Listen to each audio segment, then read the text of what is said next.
So you're supposed to, from the list of salts here, determine which ones are going to produce an acidic solution.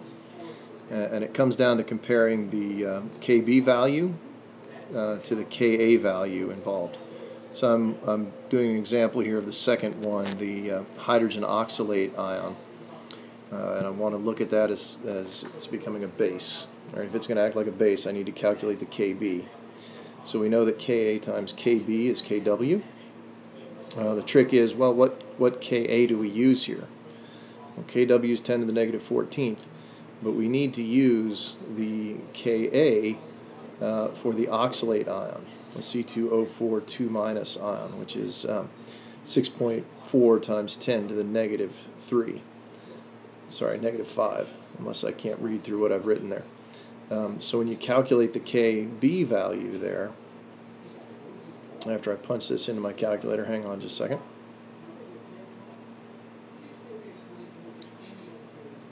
You get 1.6 times 10 to the negative 10. And that Kb value is smaller than the Ka1, 5.9 times 10 to the negative 2.